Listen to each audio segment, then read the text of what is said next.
Kia ora, Arun Jacob, your friendly and frank licensed New Zealand immigration advisor as well as education advisor. My team and I will love to create migration through education pathways into New Zealand for all you young people.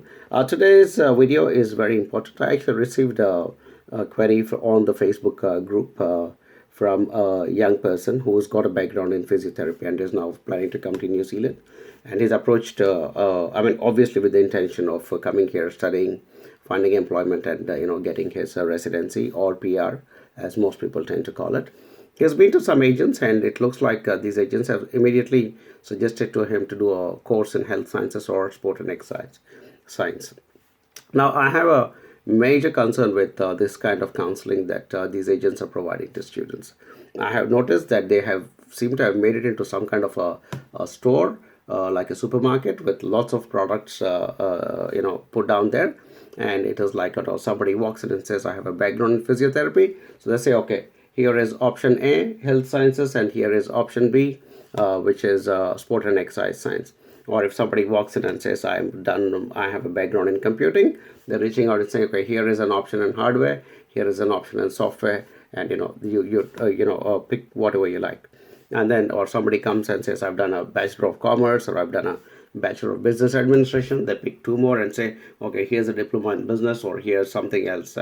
And the other, one of the worst things that's happening is all these engineering sort of graduates, especially from mechanical. They're saying, okay, here's a level 7 course in graduate diploma in production management or something like that. They're putting it and saying, and they make it sound very easy. They say, go do this course, you'll find a job. Once you find the job, you will be able to apply for your residency and you'll get a residency. They make it sound like it's the simplest thing on earth to walk into New Zealand and complete a course and then find employment, and automatically the PR comes and sits into your passport.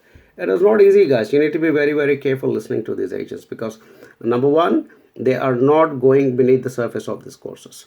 And number two, they do not understand immigration law or how it works in terms of the relationship between your course that you've completed, the relevancy of the job, what is the designation that you're going to get in the job, what is the salary that you're going to get in the job, whether you can directly go and apply for a resident visa, whether you need to do something called a post-study work visa, employer assisted, or whether you need to go into an essential skills work visa. And the parameters for all these different kinds of visas, keeps changing depending on your background, the course you have studied, the job you have found, and other parameters, as I mentioned, like the designation, the salary, and all those sorts of things. So it is not easy at all.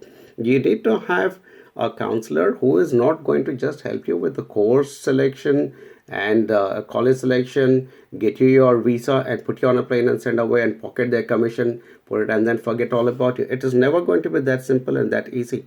Bear in mind, only 20% or 19% of international students are actually transitioning into the resident visa stage, which means there is almost 81% of students who are not transitioning. And I strongly believe this is happening because the counseling is very, very wrong from day one.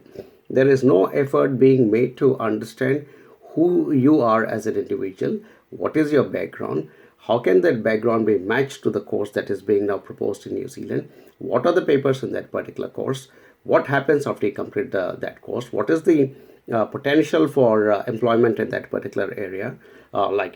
Just to take an example of the back of my head, top of my head, supply chain management. What is the market size in finding employment in that? What are the kind of employments you can find as a fresh graduate or a person with some experience? What kind of salary can be expected?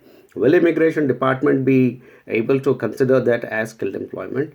If they consider it to be skilled employment, is there a possibility for you to straight away jump and apply for a resident visa? Or do you need to do something else in between, like an essential skills work visa or an employer assisted post-study work visa? So it's very complex. And which is where I think you guys need to pick and work with a counselor, a company which has got a semblance or a good knowledge. No, I use the wrong word, not semblance. They need to have a good understanding of all these other things that happen once a course is completed.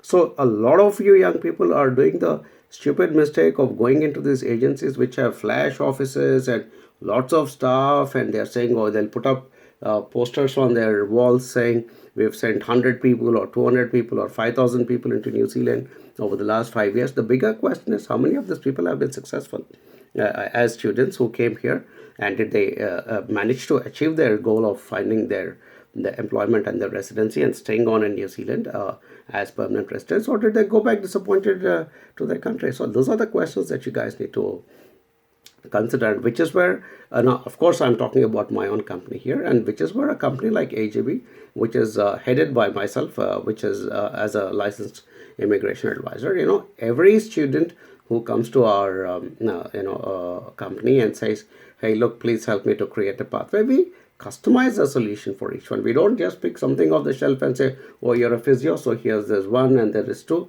pick A or B, and then you're good to go. We never take that approach. We sit and understand, we match as much as we can, and we also right at the start of your counseling session, we let you know what are the career possibilities, job possibilities, what kind of salary you need to get, which cities are the most likely to help you find employment. And once you reach here, we also provide you support in terms of your CVs, your cover letters, and we're constantly there to guide you. So you need to be very, very careful about these decisions, unless you're that super rich kid who wants to come to New Zealand because you have tons of money and you don't mind spending some money, having fun for a couple of years, getting a degree and going back home. It doesn't matter. But if you're risking 2 years of your life and lots of money and effort and time, you need to be very, very careful. So be very careful. Approach a good professional company like AJV, or other. There are a lot of other good companies as well. But you need to be very, very careful about the counselor that you choose. So all the very best. I hope that was useful, and thanks for listening to my videos as always. Please post your comments below this video. If it is Facebook, if it is on YouTube, you can watch, you can see there will be 2 links under this video through which you can connect to our team, or come to the Facebook group. But yeah, happy to provide my advice, and as always, I wish you all the very best, and we hope to see some good talent coming into New Zealand. Thank you. Kia ora.